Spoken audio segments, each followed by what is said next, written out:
গত 15 বছরে বলে পারে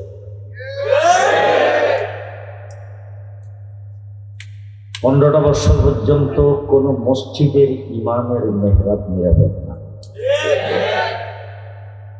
কোন জুমার মসজিদের খতিবের মিম্বর নিরাপদ ছিল না।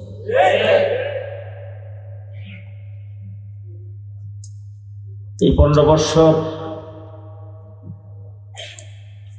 এই দেশে যত নির্যাতন হয়েছে, আমাদের দেশের বিরোধী দল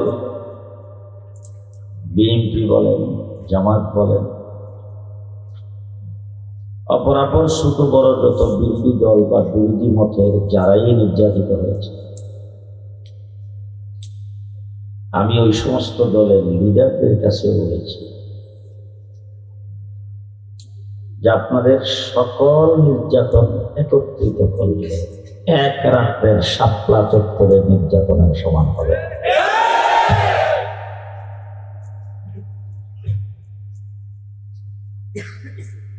আলেম ওলামায়ে কেরাম নির্দ্বিধায় কোথাও কেউ কথা বলতে পারে না।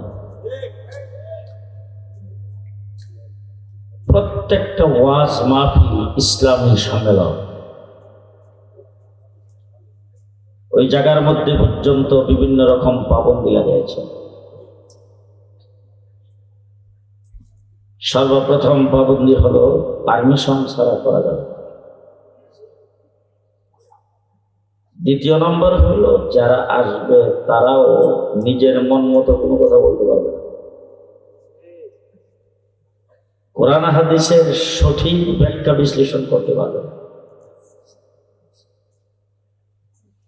এই অবস্থা থেকে আল্লাহ তাবারক ওয়া তাআলা আমাদেরকে নাজাত দিয়েছেন। কিভাবে দিয়েছেন? হযরত মূসা আলাইহিস সালাতু ওয়াস সালাম কালিমুল্লাহ, তার হাতে আল্লাহ পাক একটা লাঠি দিয়েছিলেন। সেই লাঠির মাধ্যমে ফেরাউনকে ধরতে পারত তো? ঘুমাইছেন মনে হয়, পারত না? পারত। হযরত মূসা আলাইহিস সালামের সাথে ছিল বনী ইসরাইল 6 লাখ, ফেরাউনের সাথে ছিল তার 9 লাখ। 6 লক্ষের দ্বারা আল্লাহ পাক 9 লক্ষকে ধ্বংস করতে পারতেন, পারতেন না? কিন্তু মূসা আলাইহিস সালাতু ওয়াস সালামের 6 লাখ বাহিনী সহ আল্লাহ বলছেন সাগরের উপর দিয়ে নিচ দিয়ে রাস্তা করে দিলাম, যাও তোমরা পারবে। মূসা আলাইহিস সালাম তার দলবল নিয়ে পার হয়ে চলে গেছেন। ফেরাউনকে আল্লাহ পাক ধরছে পানি দিয়ে। কি দিয়ে ধরছে? পানি দিয়ে ধরছে। নমরুদ ইব্রাহিম আলাইহিস সালাতু ওয়াস সালামকে আগুনের মধ্যে নিক্ষেপ করেছেন এবং তার ইচ্ছা ছিল ইব্রাহিম আলাইহিস সালামকে বেইজ্জত করা। এই জন্য আগুনে নিক্ষেপ করার আগে তার শরীরের সমস্ত জামা কাপড়গুলি খুলে ইব্রাহিম আলাইহিস সালামকে বিভস্ত করেছে। নমরুদের সাথে আমাদের দেশের লেডি নমরুদের একটা মিল আছে। আমরা যখন জেলে গেলাম, এর আগে উলামায়ে কেরামকে বেইজ্জত করার জন্য রিসুদ নাজর নাটক সাজাইছেন। তারপর আমাদেরকে নমরুদের মতো আগুনের মধ্যে নিক্ষেপ করার জন্য জেলে নিয়েছেন, ফাঁসির সেলের মধ্যে আমাদেরকে রাখছে। আল্লাহ তাবারক ওয়া তাআলা সিদ্ধান্ত নিলেন, নমরুদ এত বড় শক্তিশালী, নিজে খোদা দাবি করছে আর আমাকে মারার জন্য তীর মারছে। আল্লাহ বলেন আমিও ধর্ম এমন বাহিনী দিয়া। বাহিনীটার নাম জানেন না বোধ? হায় হায়, হযরত ইব্রাহিম আলাইহিস সালামকে ডাক দিয়ে নমরুদ কইছে, এখন আর তোমার সাথে কোনো যুদ্ধ নেই, তোমার আল্লাহর লগে যুদ্ধ। ইব্রাহিম আলাইহিস সালাম কই, যাই হোক আমি বাইসে গেলাম। আমরা গত 15 বছর কিন্তু বাজারে গেল আমাদের একটা বুদ্ধি থাকতো, রাস্তাঘাটে সব জায়গায় একটা ভীতিকর অবস্থা। সকালবেলা যখন আমরা দুপুরের বেলা যখন বেরিয়েতাম প্রোগ্রাম প্রোগ্রামে যাওয়ার জন্য বাসা থেকে বিদায় দিয়ে বেরিয়ে বেরিয়েতাম, কারণ বলা যায় না তো। ইব্রাহিম আলাইহিসসালাম তো যাই হোক, আমি বেসা গেলাম। এখন 3 তারিখ ঠিক করছে ইব্রাহিম আলাইহিসসালামের সঙ্গে আলোচনা করে। ইব্রাহিম আলাইহিসসালাম বলছে তোমার আল্লাহ রেজি গাইয়া দিনটা ঠিক করে ফেলাম। ইব্রাহিম আলাইহিসসালাম আল্লাহ রেজি গাইয়া না তো 3 তারিখ ঠিক করছে, কোন মাঠে যুদ্ধটা হবে এটা ঠিক করছে। এরপরে মনে করেন যে পুলিশ বিডিআর আর্মি যা আছে সবাই ভালো করে খাওয়াইয়া দিয়া এরপরে ওই জায়গা মধ্যে আসছে উপরে নিচে, কারণ আল্লাহর বাহিনী এই দেয় ঠিক না। সব দিকে প্রস্তুতি নিয়ে যখন রেডি হইয়া রয়েছে আর কি, যুদ্ধ শুরু হইল সকাল 8টা থেকে। ইব্রাহিম আলাইহিসসালাম একটু আগে ভাগে গেছে তামসাতে। যুদ্ধ কার সাথে? ইব্রাহিম আলাইহিসসালামের এখানে কোনো প্রস্তুতির দরকার আছে? কোনো প্রস্তুতিও নাই, কোনো টেনশন নাই, গেছে তামসাতে। ইব্রাহিম আলাইহিসসালামের দিকে নমরুদে ডাক দিয়ে জিজ্ঞেস করছে তোমার আল্লাহর সৈন্য কই? ইব্রাহিম আলাইহিসসালাম ওয়াইটেন্সি আসতেছে, দূর থেকে আসবে তো হয়তো একটু সময় লাগতেছে। যে টাইম হয়ে গেছে ইব্রাহিম আলাইহিসসালাম নমরুদে ডাক দিয়ে তোমার আল্লাহর সৈন্য তো এখন আইল না। ইব্রাহিম আলাইহিসসালাম এই যে জাফের জাফ। একটা কথা আপনারা খুব ভালো করে জেনে রাখেন, এর আগে মওলানা মোহাম্মদ আশরাফের কাছে জানতাম সেগুলো বিস্তার। এর আগে পৃথিবীতে মশা আল্লাহ পৃথিবীতে পাঠাইনি একটা মশাও। নমরুদের জন্য মশা কিন্তু পৃথিবীতে আইসে, এখন আমরা দাম নাই, বুঝলেন না? আর মশা যদি নাই তো তাহলে কয়েল ফ্যাক্টরি হইতো। হ্যাঁ, কোন কয়েল ফ্যাক্টরি থাকলে মশা মারার জন্য যে কত প্রকারের আয়োজন এগুলি হইতো। আল্লাহ দেখেন এই ব্যবসাটা তো হওয়া লাগবে তো, আল্লাহ কত ব্যবস্থা করছে। মশা যখন জাক নমরুদ দেখছে, দেখে তার সৈন্যবাহিনী ও মশা অস্ত্র লাগবে না রে, অস্ত্র বাদ দে, আগুন জ্বালা। মনে করছে দোয়া দিলে মশা যায় না, আগুন জ্বালাইলে মশা থাকে, শুধু শুধু মশা। আগুন যখন জ্বালাইছে মশার কিন্তু কমান্ডার উচিত হল আল্লাহ। আল্লাহ মশারা ডাক দেখে বম্বিং শুরু কর। বাস মশার বম্বিং পর্যন্ত। আমি পৃথিবীতে সাহসী সৈন্য যদি তাকে একটাই আছে, বঙ্গভবনে গেলাম, ওখানেও যাই দেখি স্প্রে করতেছে। জিজ্ঞেস করলাম কি ব্যাপার, মশা। আমি বললাম আসার সময় 5 জায়গায় সেট করলে তারপরে ভিতরে ঢুকলাম, মশাটা কি রাত্রে 4টার সময় বিমানে উঠতে গেছি, যাই দেখি বিমানের ক্রু বিমানের দরজায় দাঁড়ায়। বললাম কি ব্যাপার, মশার দরকার। আমি বললাম যে টিকিট করলাম, এরপর 3-4 জায়গায় চেকিং করিয়া এরপরে না ঢুকাইল বিমানের ভিতরে। মশাকে একটাই সাহসী সৈন্য, কোথাও ঢুকতে পারে, মিশন লাগে না, সব জায়গায় ঢুকতে পারে। আপনাদের বাংলাদেশে পাঞ্জাবে ছিল না? আপনাদের এই করিমপুরের মানুষ কত বাইকে গেছে বাঞ্চারামপুর, বলেন? বাঞ্চারামপুরের মানুষ কত নদী পার হয়ে গেছে? 2500। আর 2500 মানুষ নদী পার হয়ে কত বাঞ্চারামপুর আইছে। আচ্ছা, একটা মশা খাল পার হয়েছে, ইতিহাস আছে? জি, কি এর পাঞ্জাবি আর কি এর অস্ত্র? একদিক দিয়ে অস্ত্র চালাইতেছে, আরেক দিয়ে মশা আইসা। সবচাইতে সাহসী সৈন্য হলো মশা। বাস মশা যখন বম্বিং শুরু করছে আর কি, মশার কামড়ে সব দিক বিদিক হইয়া মাটির মধ্যে গড়িয়ে পড়তে আরম্ভ করছে, সাথে সাথে বেহুশ। নমরুদে বলে করছে সব বনাস আবার আমার দলে। এই কথা কইয়া কিছু দূর যে দিছে, একটা মশা এই রাস্তার কিনারে খানা। আপনার এখানে কিছু দূর যায় একটা ব্রিজ আছে না, ব্রিজটার এখানে মশা খায়। নমরুদ দূর দিয়ে যখন যাইতেছে, তুই মশা দেওয়ার ডাক্তার আল্লাহ আল্লাহ কি তুই কি করো? বলে আল্লাহ যুদ্ধে যাওয়ার জন্য আইছিলাম, কিন্তু আসলে লেঙ্গা মাফে পড়ছি না। বাকি যারা যুদ্ধে গেছে মাফে না পড়ার কারণে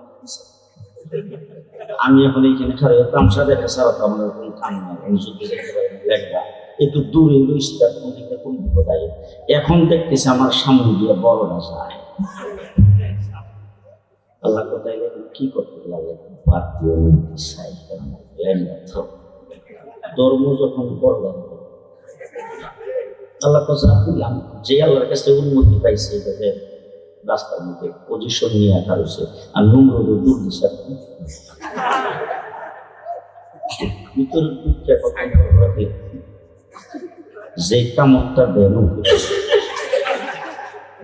স্কুলের মাথার দিকে থাপ্পড়টা দিলে মন্ত্রী পরিষদের সদস্য যারা আছে আমরা কাওয়াকাবে হাসান মাহমুদ বুঝলেন না ইনু মেনন সাহেব তারা সবাই জিজ্ঞেস করে স্যার কিনছে কয়েক দশটা কি জানি আপনার ভিতরে কি জানি কাম করে স্যার থাপ্পড়টা যে দেন কেমন লাগে থাপ্পড় দিলে একটু ভালো লাগে একথা খুশি করে প্রচেষ্টা থাকতে নিজে আপনি কত তাপ লাগবে একটা লুক ঠিক করি কখন গেলে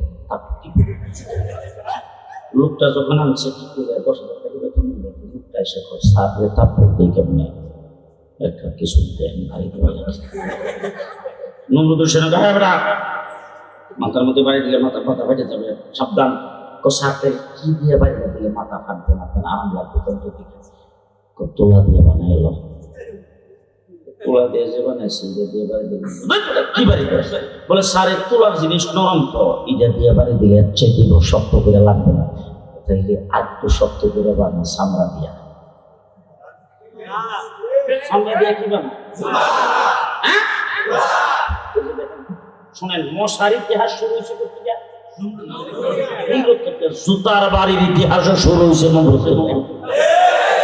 বুশের তো ভালো লাগছে, আমার বাংলাদেশের আওয়ামী মন্ত্রীদের তো ভালো লাগছে, তো জুতার বাড়ি খাইতেছে সিংহাসনে বসে বসে।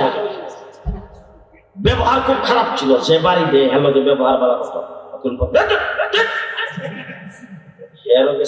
খারাপ করে যে আমাদের দেশে অনেক জায়গায় খুব বেন্দা, অনেক জায়গায় খুব দাস, আমরা কিন্তু দরজাতে লাগাই হ্যাঁ ওই দিয়ে লইয়া খালি বসে করলে আরেকবার বাসাই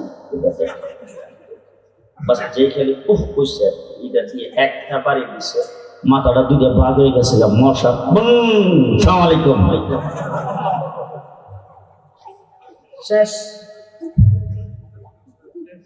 নম্রদের সাথে মিল হইল লেডি ফেরাউন হাসিনা। আল্লাহ রাব্বুল আলামিন বলেন হেফাজত তোমরাও থামো, বিএনপি তোমরাও থামো, এ জামাত তোরাও থাম, তোদের কাউরে দিয়ে আমি কাজ করব না, ছোট ছোট বাচ্চা ছাত্রদেরকে নামাইয়া দেব, দিশে ছাত্র নামাইয়া বাস শেষ।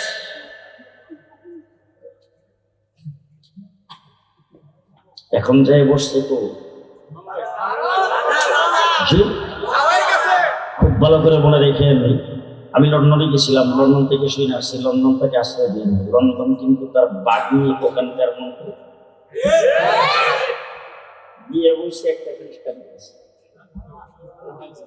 আমরা মাননীয় সাবেক মাননীয় প্রধানমন্ত্রী সংসদে দাঁড়ায় বলছে ওনার ছেলে যে বিয়ে করছে আহালে কিতাব, আহালে কিতাব, ছেলে হইলে আমেরিকার নাগরিক, বিয়ে করছে সেখানে চাঁদা চামড়া খ্রিস্টান, ওখানেও যাইতে আশ্রয় দেয় নাই, লন্ডন থেকে আশ্রয় দেয় নাই, ইউরোপের কোন দেশ আশ্রয় দেয় নাই, কানাডা আশ্রয় দেয় নাই, অস্ট্রেলিয়া আশ্রয় দেয় নাই, আশ্রয় দিয়েছে মোদি, বাংলাদেশের 1 নম্বর শত্রু। বাংলাদেশ থেকে যে কাওয়া কাদের যে কই গেছে এখনো কিছু জানি না, বাকি অন্য যারা আছে তারা তুই বর্ডার পাস হয়ে গেছে তো সব দিয়ে যায় ওখানে জমছে বাংলাদেশের বিরুদ্ধে ষড়যন্ত্র করার জন্য। গভীর ষড়যন্ত্র শুরু হয়েছে। এই ষড়যন্ত্র দীর্ঘদিন যাবৎ হয়েছে। বিচারপতিদেরকে দিয়ে কু করতে চাইছে, আনসারদেরকে দিয়ে কু করতে চাইছে, সচিবালয়ের সচিবরে দিয়ে চাইছে, অনেক কিছু দিয়ে চাইছে। সবগুলোকে আমরা নস্যাৎ করে দিয়েছি, ছাত্র জনতা নস্যাৎ করে দিয়েছে। এখন তাদের হাতিয়ার হলো চুপ্পু সাহেব। তিনি বলছেন প্রধানমন্ত্রী পদত্যাগ করছে, এরকম কোন দলিল আমার কাছে নাই। তুমি কিছুদিন আগে বক্তৃতার মধ্যে 3 বাহিনীর প্রধানকে পেছনে দাঁড় করাইয়া আনুষ্ঠানিকভাবে বক্তৃতায় বলেছ প্রধানমন্ত্রী পদত্যাগ করেছেন, অনতি বিলম্বে অন্তর্বর্তীকালীন সরকার গঠন করা হবে। বাংলাদেশের রাজনৈতিক দলগুলি লিডারদের সাথে তুমি বৈঠক করে অন্তর্বর্তীকালীন সরকারের রূপরেখা দিয়েছ এবং তুমি প্রেসিডেন্ট হইয়া সংসদকে বিলুপ্ত করে দিয়েছ। প্রধানমন্ত্রী নাই, সংসদ নাই। সংসদ যদি থাকতো, সংসদ সদস্য হিসাবে তিনি প্রধানমন্ত্রী হতেন। পদত্যাগ না করলে শেখ হাসিনা বিদায়। বাংলাদেশ থেকে বিদায় হয়েছে শেখ হাসিনা জনগণের আন্দোলনের ফসল। আন্দোলন এখানে চুপ্পু সাহেবকে বসাইছিল কিন্তু শেখ হাসিনা। তিনি দুর্নীতি দমন গুরু। তিনি ছিলেন একবার প্রধান। ইসলামী ব্যাংকে তারা দ্বারা দখল করা হয়েছে। ইসলামী ব্যাংকে লুটপাট করার পরে তারপরে তাকে প্রেসিডেন্ট বানাইছেন। এখন নুন খাইলে তো গুণ কিছু দায়িত্বই হয়। তিনি সেখানে বসা আছেন। চুপ্পু সাহেব হাসিনা বিদায় দিয়েছে, আপনিও বিদায় হবেন। আপনিও ক্ষমতায় থাকতে পারবেন না। সুতরাং ইজ্জত সম্মান থাকতে পদত্যাগ করে আপনি এখান থেকে সম্মানের সাথে বিদায় হন। আমরা আপনাকে অসম্মান করতে চাই না। বাংলাদেশের এই দেশটার জন্য রক্ত দিয়েছি আমরা। এই দেশের স্বাধীনতা দ্বিতীয়বার অর্জিত হয়েছে 5ই আগস্ট। এই স্বাধীনতা নিয়ে যারা ষড়যন্ত্র করবে তারা কোথাও টিকতে পারবে না। তারা হাসিনার মতো দেশ থেকে পালাতে হবে। আপনাদেরকে আমি একটি কথা বলতে চাই, বঙ্গভবন এটা আমাদের, চুপ্পু সাহেবের নেই। সুতরাং এখন আমাদের অন্তর্বর্তীকালীন সরকার, আমরা এই সরকারকে বসাইছি। এই সরকারকে গত 2 মাস যাবৎ আমরা বক্তৃতা বিবৃতি সব জায়গায় বলেছি আমরা সহযোগিতা করব। দেশকে পুনর্গঠনের জন্য এই সরকারকে সহযোগিতা করা দরকার। আমরা এই সরকারকে সহযোগিতা করব। তবে সহযোগিতার পাশাপাশি সরকারকে পরামর্শ দিতে চাই, দ্রব্যমূল্যের যে ঊর্ধ্বগতি হয়েছে সেটা নিয়ন্ত্রণ করেন। না হলে জনগণের না বিশ্বাস এসে যাবে। জনগণকে শান্তি এবং নিরাপত্তার সাথে বসবাস করার জন্য দ্রব্যমূল্য নিয়ন্ত্রণ করা দরকার। 2 নম্বর বলবো, প্রশাসনের মাধ্যমে আওয়ামী লীগ আজকে যেইভাবে গর্তের ভিতরে ঢুকে গেছে, নির্যাতনের স্টিম রোলার 15 বছর চালাইছে, গুম হত্যা যা করেছেন, আজকে প্রমাণ হয়েছে আওয়ামী লীগ দলীয় ভাবে তাদের কর্মীর দ্বারা, ছাত্রলীগ যুবলীগের দ্বারা করতে পারে নাই, প্রশাসনের অস্ত্রের দ্বারা করেছেন। আজকে আওয়ামী লীগ নাম নিশানা পর্যন্ত নাই। জানি না আপনাদের বরাদ্দ করে আছে কিনা। আমি যখন গ্রেফতার হয়েছি, গ্রেফতার হওয়ার পর 1.5 মাস ছিলাম ডিবি অফিসে রিমান্ডে। 1.5 মাস। 1.5 মাসের ভিতরে কি অত্যাচার আমার উপর দিয়ে গেছে এটা আমি আপনাদের সামনে এখন বর্ণনা করতে পারবো। 1.5 মাস পরে যখন আমাকে কেরানীগঞ্জ কারাগারে নিয়ে যাওয়া হলো, সেই কারাগারে আমাদের বাংলাদেশের শীর্ষ ওলামা ইকরাম ছিলেন। খালেদ সাইফুল আইয়ুবী সাহেব, সাখাওয়াত হোসেন রাজী সাহেব আজকে এখানে আসছিলেন। তারা সেখানে ছিলেন। আমাকে সন্ধ্যার সময় নিয়ে একটা রুমের মধ্যে রাখা হলো। আমি খবর পেলাম সারাদিন রুমের দরজা বন্ধ করে রাখা হয়, কাউকে বের করতে দেওয়া হয় না। শুধুমাত্র আধা ঘন্টা 30 মিনিট গরিবেরা পুলিশ দাঁড়ায় থাকে। 30 মিনিট, 4:30 থেকে 5টা, এই আধা ঘন্টার জন্য দরজাটা একটু খুলে দেওয়া হয়। বারিন্দার মধ্যে দরজার থেকে বের হয়ে বারিন্দায় যাওয়া যায়। আধা ঘন্টা যেই বারিন্দাটা বেশির থেকে বেশি লম্বা হবে। এখান থেকে আপনাদের মসজিদের দরজাটা এতটুক বারিন্দা 6 ফিট 7 ফিটের। এই বারিন্দার মধ্যে যদি 60-70 জন মানুষ বের হয়, তারাই বা জায়গা থাকে। এই জায়গার মধ্যে যখন বের হইলাম 4:30টার সময়, তখন যারা ওখানে ছিল সবাই ঘটনাচক্রে, আমি ছিলাম সকলের মুরব্বী, আমার চাইতে বয়স্ক কেউ গ্রেফতার করি, আমি সকলের সিনিয়র। আমাকে জড়াইয়া ধরে যখন তারা হু করে কান্না শুরু করে দিয়েছেন, তখন আমি তাদেরকে একটা কথা বলেছিলাম, নির্যাতন, অত্যাচার, নিপীড়ন আপনারা সহ্য করেছেন, কিন্তু আল্লাহ সহ্য করবে না।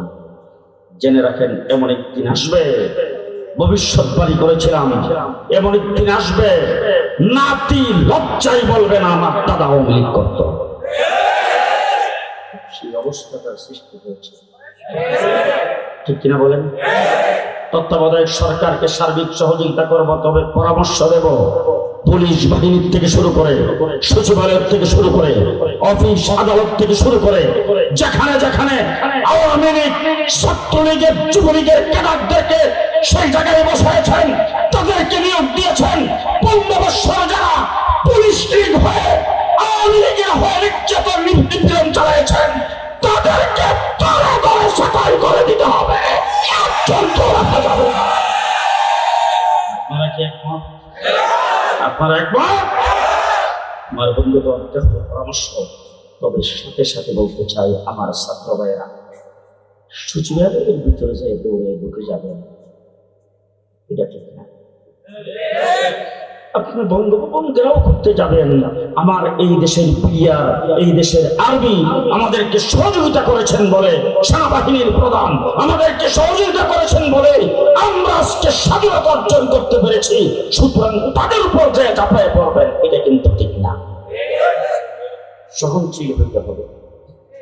দ্বিতীয় নম্বর হলো, সচিবালয়ে যারা ঢুকেছেন তারা কিন্তু আওয়ামী লীগের না, তাদের লোকজন গাপ্তুজনে আমাদের ভিতরে আসে না নাই, বিভিন্ন রকম অকারেন্স গড়াইবার চেষ্টা করবে, ছাত্র জনতার ভিতরে ঢুকে আর্মিদের উপর আক্রমণ করার চেষ্টা করবে, বর্তমান পুলিশ যারা ডিউটি করে তাদের উপর একটা অকারেন্স গড়াইবার চেষ্টা করবে, অফিস আদালতে ঢুকে সেখানে তারা অকারেন্স গড়াইবার চেষ্টা করবে।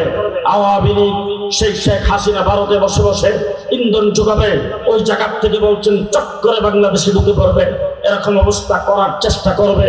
সুতরাং সকলকে সতর্ক থাকতে হবে, কর্মসূচি সহনশীল ভাবে দিতে হবে।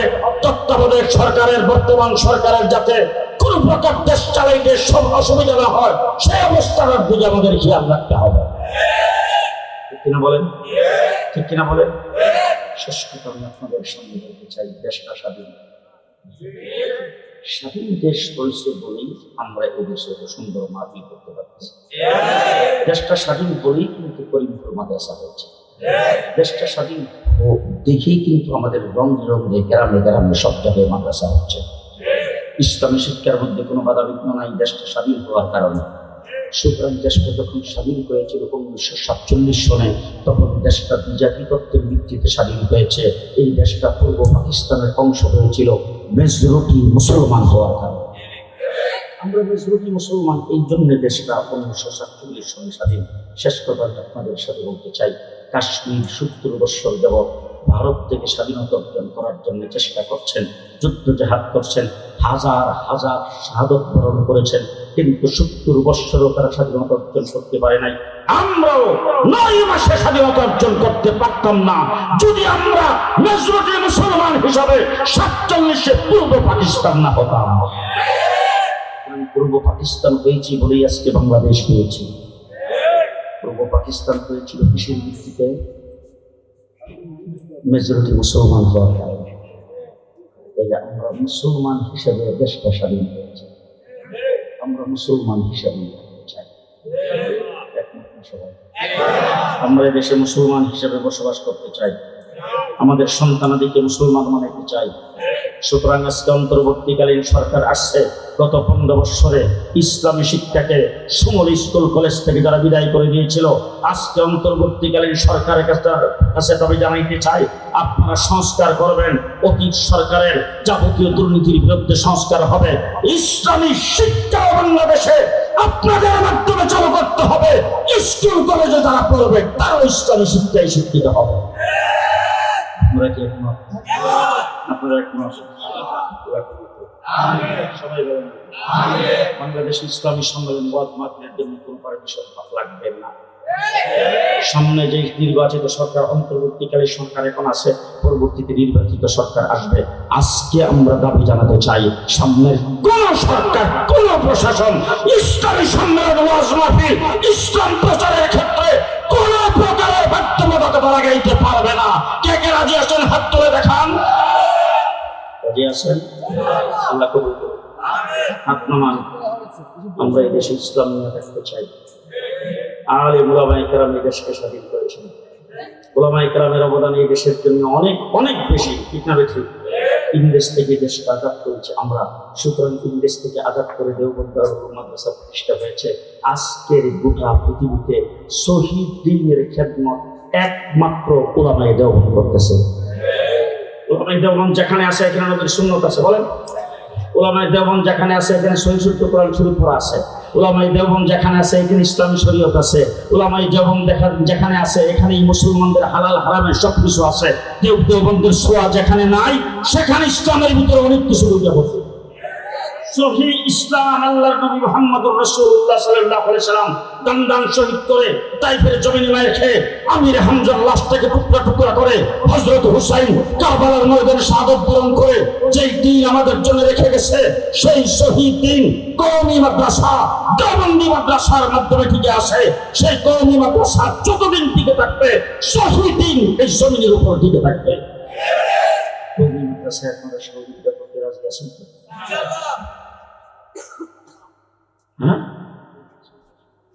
হ্যাঁ, ছাত্রলীগকে শুনতে পারছি আর কি, ছাত্রলীগকে সন্ত্রাসী সংগঠন হিসেবে নিষিদ্ধ ঘোষণা করা হয়েছে। সবাই বলেন আলহামদুলিল্লাহ। এটা যেন কার্যকর হয়। জেলখানা শেষ কথা, আপনারা বিরক্ত হয়নি, শেষ কথা। জেলখানার ভিতরে ছিলাম 2 বছর। এই 2 বছরের ভিতরে অনেক লোকজন চোখে চাপে বিভিন্ন সময় আমার সঙ্গে এসে সাক্ষাৎ করেছেন, দোয়া দিতে আসছেন। বৎসরের পর বৎসর জেলে কোনো মাদ্রাসার ছাত্র, কোনো মাদ্রাসার মুতামিম, কোনো আলেম ওই জেলখানার ভিতরে আছেন। জিজ্ঞেস করলেন, আপনারা জেলখানার ভিতরে কেন? আমাদেরকে নিষিদ্ধ ঘোষিত সংগঠনের সদস্য বানিয়ে জেলখানার ভিতরে ঢুকিয়েছেন। এই জন্য আমাদের মামলা নিয়ে আমরা কিছুই করতে পারতেছি না, কারণ সংগঠন নিষিদ্ধ হয়েছে। আমরা এখন তাদের হাতে বন্দী। কি সংগঠন? জঙ্গিবাদী সংগঠন।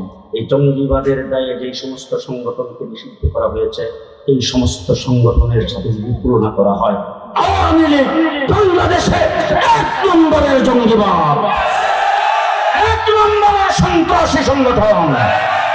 সুতরাং চুপ্পু সাহেবকে বিদায় করতে হবে, আওয়ামী লীগকেও নিষিদ্ধ ঘোষণা করতে হবে। রাজি না? রাজি? সবাই বলেন আমি, সবাই বলেন আমি।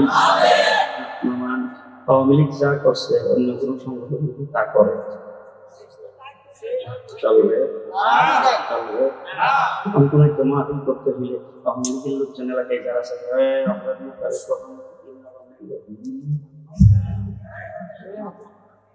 আমরা নেতারে নেতা পুলিশের 5-10 নাম দিয়ে একজন করে সিরিয়ালে তাদের নাম দিব, মাইকে তাদের নাম দিব। আওয়ামী লীগ করতে হবে। এখন যদি অন্য কোনো সংগঠন করে খুব ভালো বলবো, আজকে তো মেহরবানি করে কেউ যেন আওয়ামী লীগের মতো অবস্থা সৃষ্টি না করে।